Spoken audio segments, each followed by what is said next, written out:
Ryan Melcher era su único nieto, pero no la había visto en 14 años. Cuando Doris Day falleció a los 97 años, se enteró por Facebook. Como todos los demás, la mujer que cantaba Secret Love tenía sus propios secretos. Una gerente que mantuvo a su familia alejada, una traición de $22 millones y una vida oculta tras altos muros en Carmel.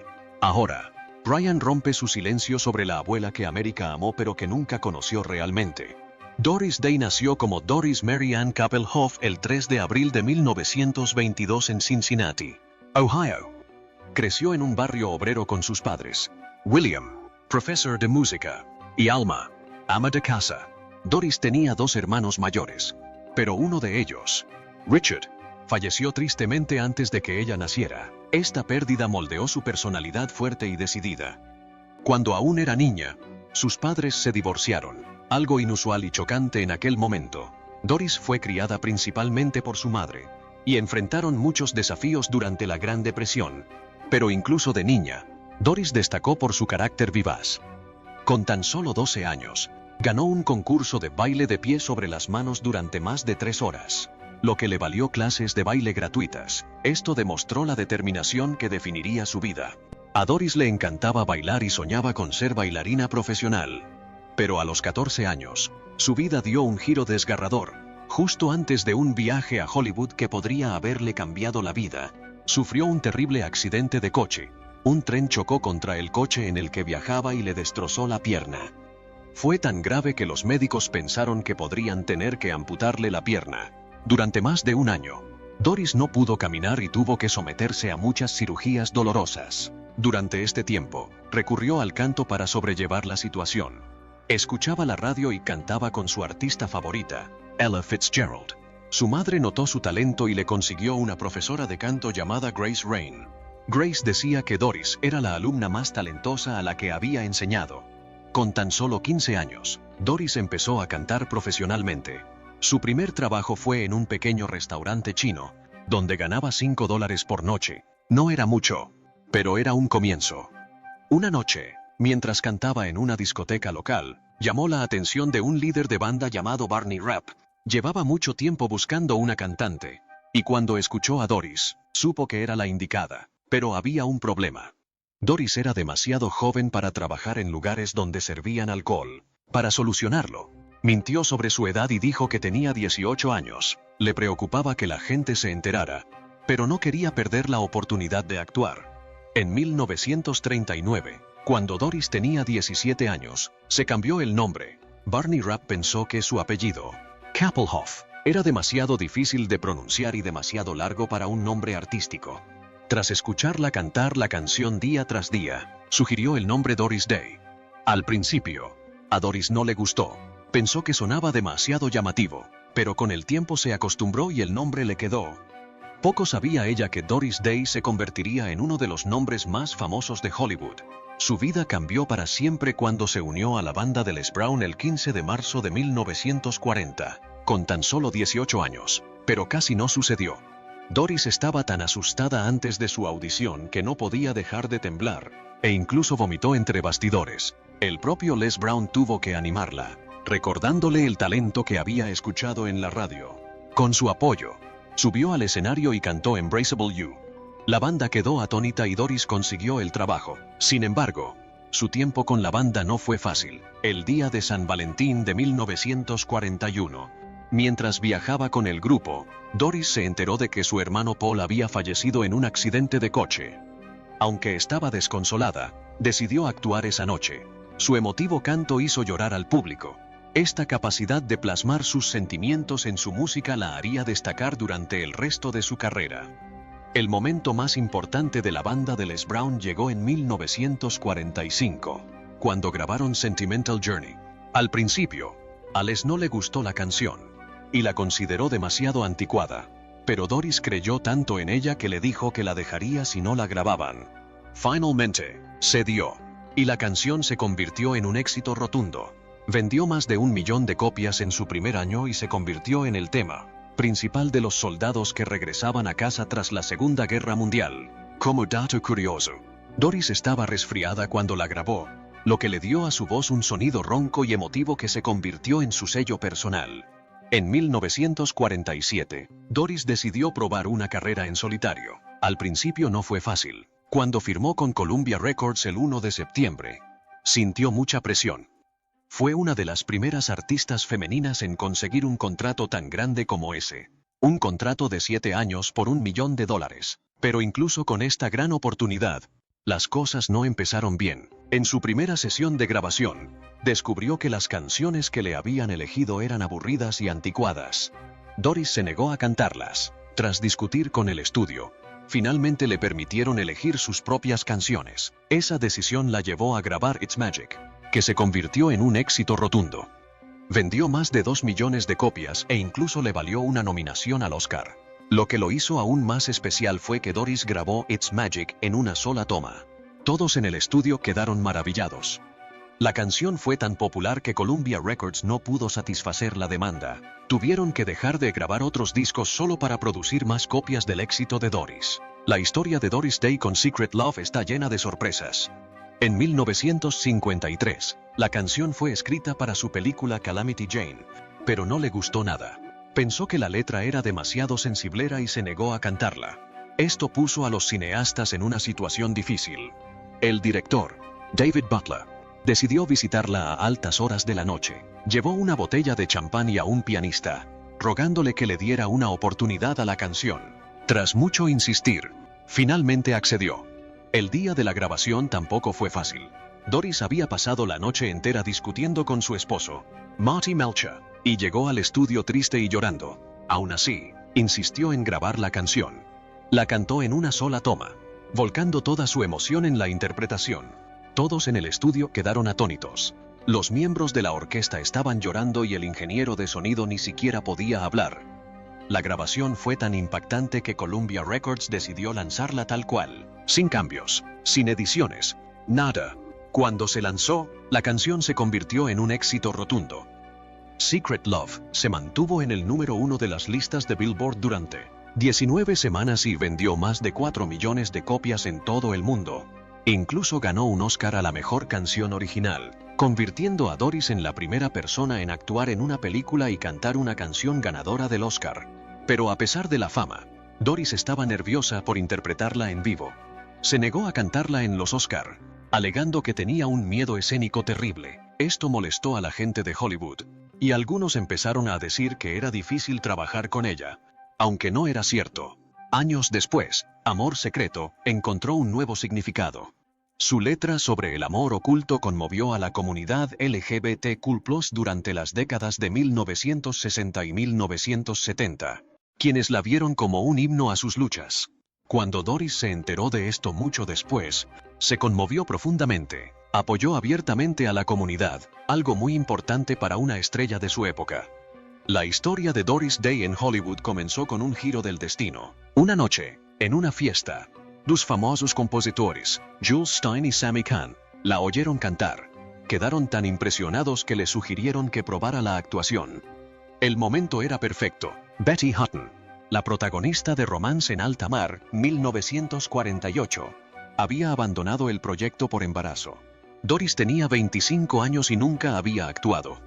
Estaba nerviosa, pero lo intentó. El director, Michael Curtis, quedó maravillado. La llamó la chica más completa que había visto y le dio el papel.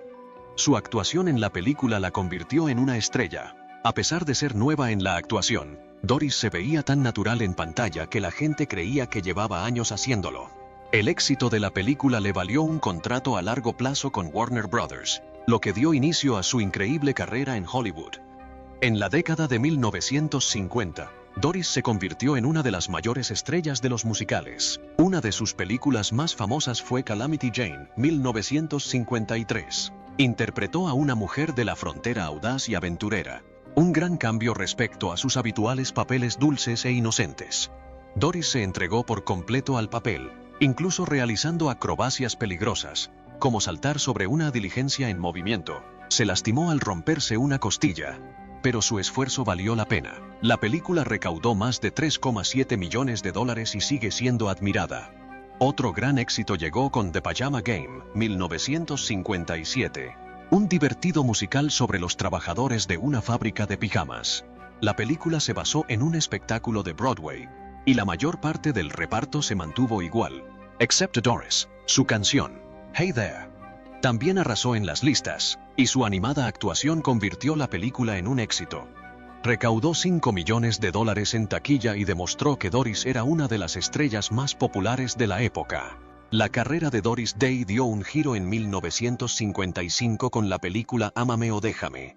Antes de esto, era conocida por sus musicales alegres, pero esta película era muy diferente. Interpretó a Ruth Etting, una cantante que lidió con un representante abusivo y con la delincuencia. La historia era seria y emotiva, mostrando una nueva faceta del talento de Day. Su actuación fue tan buena que la propia Ruth Etting dijo, "Nunca pensé que fuera tan buena". La película recaudó más de $4 millones y recibió excelentes críticas. Algunos, como su coprotagonista James Cagney, pensaron que debería haber sido nominada al Oscar. Hacer la película no fue fácil. Algunas escenas sobre el abuso eran demasiado intensas para las normas de la época, así que tuvieron que cambiarlas. Aún así, la película demostró a todos que Doris Day podía hacer más que cantar y sonreír. También podía interpretar papeles difíciles. Después de esto, Doris Day se convirtió en una de las mayores estrellas de Hollywood. A finales de los años 50 y principios de los 60, fue un éxito de taquilla. De 1960 a 1964, fue la estrella de cine más popular de Estados Unidos, un récord que solo Shirley Temple tenía antes que ella. Uno de sus mayores éxitos fue Pillow Talk de 1959, su primera película con Rock Hudson. Costó $3 millones, pero recaudó más de 18 millones. Su química con Hudson fue increíble, y rodaron 2 películas más juntos. Lover Come Back en 1961 y Send Me No Flowers en 1964. Las 3 fueron un éxito rotundo, e incluso Pillow Talk le valió a Day su única nominación al Oscar a Mejor Actriz. Las películas de Doris Day recaudaron muchísimo dinero, superando los $200 millones para 1965. Se convirtió en la actriz más rentable de Hollywood. También fue una de las estrellas mejor pagadas, ganando $750,000 por película y recibiendo una parte de las ganancias. La gente la adoraba no solo por sus películas, sino también por su estilo y sus canciones. Era un verdadero ícono estadounidense. Pero ser la favorita de Estados Unidos no siempre fue divertido para Day. Más tarde confesó que le costaba estar siempre a la altura de esa imagen perfecta. Aún así, su influencia en el cine, la música y la cultura fue enorme. La vida de Doris Day dio muchos giros sorprendentes, tanto en la pantalla como fuera de ella. Protagonizó su propia comedia, The Doris Day Show, de 1968 a 1973. Al principio, era una comedia familiar ambientada en un rancho californiano, pero cada temporada la historia, el entorno y los personajes cambiaban. Era como si la serie se renovase cada año. Los fans no sabían qué esperar, y esta reinvención constante la hizo única. Los cambios también reflejaron la rápida evolución cultural de finales de los 60 y principios de los 70. Tras el final de la serie, Doris decidió dejar la actuación y centrarse en algo que realmente amaba, ayudar a los animales. Su pasión nació de niña, después de que su perro Tiny muriera en un trágico accidente. Esa pérdida la acompañó y la inspiró a proteger a los animales el resto de su vida. Incluso durante su carrera, Doris demostró su amor por los animales. Durante el rodaje de El hombre que sabía demasiado en Marruecos, quedó horrorizada por el maltrato animal en el set. Se negó a seguir trabajando hasta que los animales recibieran cuidados. Sus acciones llevaron a la creación de un comedero para los animales locales, demostrando cuánto le importaba y cuánto importaba su voz. En 1978, Doris fundó la Fundación Doris Day para mascotas, que posteriormente se convirtió en la Fundación Doris Day para animales. Al principio, se centró en rescatar animales a nivel local. Doris incluso cuidó de muchos animales en su propia casa. Con el tiempo, la fundación creció. Empezó a trabajar en problemas más graves, como frenar la sobrepoblación animal. En 1995, Doris creó el Día Mundial de la Esterilización para animar a la gente a esterilizar a sus mascotas. El evento se extendió a más de 70 países, ayudando a millones de animales. Doris también trabajó para cambiar las leyes que protegen a los animales, usando su fama para marcar la diferencia. Aunque Doris dejó Hollywood, sorprendió a todos en 2011 con un nuevo álbum titulado My Heart. A sus 89 años, lanzó canciones grabadas en la década de 1980, muchas de ellas escritas por su difunto hijo, Terry Melcher. El álbum fue muy personal y emotivo, una canción, Happy Endings. Incluso incluía la voz de Terry junto a la de Doris. A los fans les encantó el álbum y se convirtió en un éxito. Alcanzó el número 9 en la lista de álbumes del Reino Unido, convirtiendo a Doris en la artista de mayor edad en tener un álbum entre los 10 mejores con material nuevo. En Estados Unidos, marcó su primera aparición en las listas de Billboard en casi 50 años. Incluso después del éxito del álbum, Doris se mantuvo alejada de los focos. Prefería dedicar su tiempo a trabajar por el bienestar animal. Su último mensaje público fue en 2019, cuando cumplió 97 años. Agradeció a sus fans por su apoyo y les recordó que siguieran ayudando a los animales a través de su fundación. La vida de Doris Day dio un giro difícil con tan solo 17 años al casarse con Al Jordan, un trombonista de 23. Su madre le había advertido contra el matrimonio, pero Day estaba decidida. Lamentablemente, los temores de su madre se hicieron realidad. Justo después de su boda en abril de 1941, comenzaron los abusos. En su primer día como marido y mujer, Jordan vio a Day besar en la mejilla a un compañero músico como agradecimiento por un regalo. Furioso, la sacó a rastras del teatro, la recorrió por las calles de Nueva York y la llevó de vuelta a su habitación de hotel, donde la golpeó sin piedad. La violencia no terminó ahí. Jordan era controlador y celoso, acusando constantemente a Day de ser infiel. La insultaba e incluso la abofeteaba en público al ver su foto en la portada de una revista. La situación empeoró cuando Day se embarazó. Jordan intentó obligarla a abortar ilegalmente, y cuando ella se negó, la golpeó tan brutalmente que casi pierde al bebé. El peor momento llegó cuando tenía 8 meses de embarazo. Jordan disparó un arma en su coche y llevó a Day a una zona apartada, planeando matarla a ella y a su hijo nonato antes de suicidarse. Con su rápida reacción, Day logró calmarlo y evitar la tragedia. Pero el terror la acompañó para siempre. Desde ese día, no podía sentarse en el asiento delantero de un coche sin sentir miedo. Tras el nacimiento de su hijo Terry en febrero de 1942, Day intentó mantener unido el matrimonio, con la esperanza de que Jordan cambiara. Pero cuando él empezó a hacerle daño a su bebé, supo que tenía que irse. No fue fácil, pero encontró el coraje para irse y pedir el divorcio. Lamentablemente, esta no fue la última vez que Day se encontraría en una relación con un hombre inestable. Su segundo matrimonio con el saxofonista George Wilder parecía un nuevo comienzo. Se conocieron tocando en la misma banda y su conexión fue instantánea. Day, ahora una joven madre soltera, se enamoró de su encanto y se casaron rápidamente en 1946. Tras casarse, se mudaron a Hollywood, creyendo que les brindaría mejores oportunidades. Al principio, las cosas parecían prometedoras, pero empezaron a aparecer grietas. Wilder no estaba preparado para ser padrastro y no ocultó su reticencia cuando Day sugirió que su madre y su hijo se mudaran con ellos.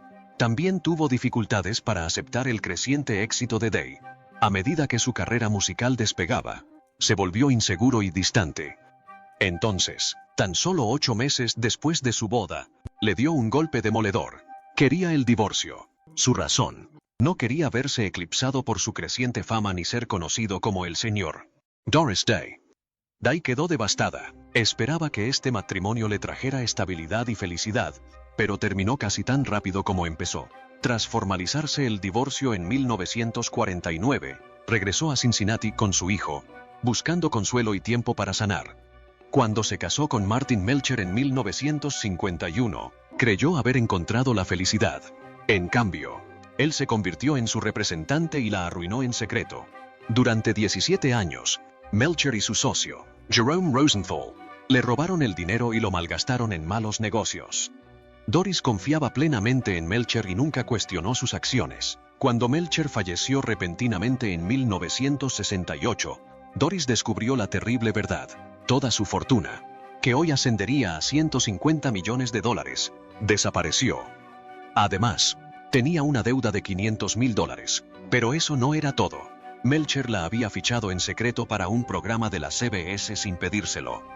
Doris, quien había sido una de las mayores estrellas de Hollywood, Estaba ahora en la ruina y obligada a aceptar trabajos en televisión que no quería. Demandó a Rosenthal para recuperar lo que le pertenecía. En 1974, obtuvo un acuerdo de $22 millones.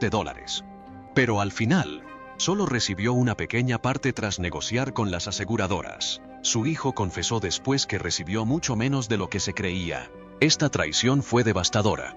Doris había confiado plenamente en Melcher, y él le había mentido durante casi 2 décadas. Esto le rompió el corazón y la alejó de los focos. Uno de los aspectos más duros de la traición de Melcher fue el programa de televisión al que la había fichado. Doris había planeado retirarse después de su última película en 1968, pero ahora no tenía otra opción. Tenía que participar en el programa de Doris Day para saldar las deudas que Melcher le había dejado. Se enteró del programa unas semanas antes de que comenzara el rodaje y quedó horrorizada. Peor aún, el anticipo de $500,000 de CBS ya se había gastado. Pero los problemas económicos no fueron los únicos desafíos que enfrentó Doris. Durante la mayor parte de su vida, luchó contra la ansiedad y la depresión. Incluso en la cima de su fama, luchaba contra ataques de pánico y miedo. En 1952, mientras rodaba Te veré en mis sueños, sufrió una crisis nerviosa. Sus síntomas eran tan graves que creyó que se estaba muriendo de una enfermedad cardíaca. En lugar de buscar ayuda, Doris recurrió al alcohol e intentó ocultar su dolor. A principios de la década de 1950, su salud mental estaba en su peor momento. Evitaba eventos públicos y rechazaba entrevistas. En el rodaje de Jóvenes de Corazón, en 1954, rompió a llorar tras una escena emotiva. Su coprotagonista, Frank Sinatra, tuvo que consolarla. Doris confesó posteriormente que se sintió al borde de un colapso total en ese momento. Sorprendentemente, Doris no buscó terapia hasta 1971, cuando tenía casi 50 años. Durante 4 años, trabajó con un terapeuta para lidiar con la ansiedad y la depresión que la aquejaban desde siempre. Dijo que esto la ayudó a encontrar finalmente algo de paz. Doris Day solo tuvo un hijo, Terry Melcher, nacido el 8 de febrero de 1942. Durante varios años, crió sola a Terry. Luego, en 1951, se casó con Martin Melcher. Martin adoptó a Terry y le puso su apellido, pero su vida familiar no siempre fue feliz. Martin solía ser duro y controlador, y Terry tuvo que encontrar su propio camino en el mundo. A medida que Terry crecía, empezó a hacerse un nombre en la música. En la década de 1960, trabajaba como productor en Columbia Records. Ayudó a crear grandes éxitos como Mr. Tambourine Man y Turn for the Birds. También colaboró con Paul Revere and the Raiders, ayudándolos a producir varios éxitos. El talento de Terry no se detuvo ahí. Más tarde trabajó con los Beach Boys e incluso produjo su éxito, Kokomo, en 1988, que se convirtió en su primer número 1, una canción en 22 años. Pero la vida de Terry no giraba solo en torno a la música. En 1968, ocurrió algo aterrador. Terry vivía en una casa en Los Ángeles con su novia, Candice Bergen. Esta casa en Cielo Drive se convirtió posteriormente en el escenario de los infames asesinatos de Sharon Tate perpetrados por la secta de Charles Manson. Terry conoció a Manson a través de un amigo en común, el baterista de los Beach Boys, Dennis Wilson. Manson quería que Terry lo ayudara a conseguir un contrato discográfico, pero Terry decidió no hacerlo. Este rechazo enfureció a Manson. Unos meses después, Terry se mudó de la casa. Poco después, los seguidores de Manson asesinaron a Sharon Tate y a sus amigos. Algunos creen que Terry podría haber sido el objetivo, pero nadie lo sabe con certeza. Ryan Melcher, el único nieto de Doris Day, compartió una historia desgarradora tan solo un día después de su muerte. El 13 de mayo de 2019, reveló en Facebook que había estado distanciado de su abuela durante 14 años. Peor aún, se enteró de su fallecimiento no por su familia, sino a través de las redes sociales. Al igual que millones de sus fans, fue una revelación triste e impactante, que demostró cuán profundamente se habían roto sus lazos familiares. El problema comenzó en 2004, tras el fallecimiento del padre de Ryan, Terry Melcher. Terry, el único hijo de Doris Day, falleció de melanoma a los 62 años. Poco después, Doris contactó a Ryan y lo invitó a cenar. Parecía una oportunidad para reconectar. sobre todo porque su relación se había distanciado tras el divorcio de los padres de Ryan en 1997. Pero las cosas no salieron como estaban planeadas. Antes de que pudiera celebrarse la cena, el nuevo representante de Doris, Bob Becerra, intervino. Llamó a Ryan a una reunión en el Cypress Inn, un hotel del que Doris era copropietaria en Carmel, California. Ryan dice que Becerra le preguntó, ¿por qué quieres ver a Doris? Ryan, atónito, respondió, es mi abuela. Pero en lugar de acercarlos, Becerra le dijo a Ryan que no podría verla. Incluso atribuyó el distanciamiento al divorcio de los padres de Ryan. Ese momento marcó el inicio de una dolorosa separación que duraría hasta la muerte de Doris. Ryan admitió más tarde que lamentaba no haber hecho más por reconectar. Dijo que las vallas y los guardias que rodeaban la casa de Doris, instalados por Becerra, lo hacían casi imposible. Pero aún sentía que debería haberse esforzado más.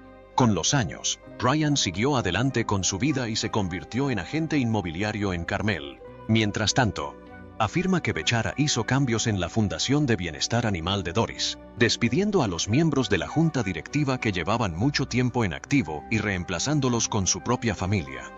La historia dio un giro inesperado cuando el publicista de Day, Charlie Cullen Walters, respondió a las afirmaciones de Melcher. Walters, quien trabajó con Doris desde 2011, comentó que intentaron reconectarse con Ryan en numerosas ocasiones. Uno de estos intentos fue para el 90, o cumpleaños de Doris en 2014, que podría haber sido el momento perfecto para que la familia se reuniera. Pero, según Walters, Ryan no respondió. Walters explicó que este distanciamiento podría no haber sido solo por parte de Doris. Señaló algo interesante. El propio sitio web de Ryan contenía un mensaje pidiendo a la gente que no lo contactara por temas de celebridades o de Hollywood. Esto complicó aún más la situación. Por un lado, Ryan parecía evitar la fama relacionada con su abuela. Por otro lado, más tarde habló de cuánto extrañaba estar conectado con ella. La versión de Walters sugiere que la historia se trataba más de malentendidos que de que alguien se alejara intencionalmente. En sus últimos años, Doris decidió alejarse por completo del ojo público. Tras el fallecimiento de su tercer marido, Martin Melcher, en 1968, Doris se volvió muy reservada. Para la década de 1990, apenas se la veía en público. Vivía en un rancho de 4,5 hectáreas en Carmel, California, con sus animales, que se convirtieron en su mayor pasión. Se dice que llegó a cuidar hasta 30 perros a la vez, cada uno con su propia habitación. Su vida giraba en torno a ellos, y su rancho era su remanso de paz. Doris rara vez salía de casa y rechazó muchos galardones, como los premios del Centro Kennedy, porque no le gustaban los eventos públicos ni viajar. Su última aparición pública fue en 1989, en los Globos de Oro, y su última entrevista televisiva en 1994. En Carmel la conocían como la mujer amable que cuidaba animales callejeros y llevaba una vida sencilla y tranquila. Incluso servía comidas en platos de papel y tenía una lavadora en su habitación. Creó una cocina independiente solo para sus mascotas. Su amor por ellas era así de profundo. Tras la muerte de su hijo, Terry Melcher, en 2004, Doris se recluyó aún más. Su representante, Bob Becerra, comenzó a gestionar la mayoría de sus asuntos. Esto generó tensión con Ryan, quien se sentía aislado de su abuela. Añadió otra dimensión a la historia de la vida posterior de Doris, donde la privacidad y las dificultades familiares se entrecruzaron.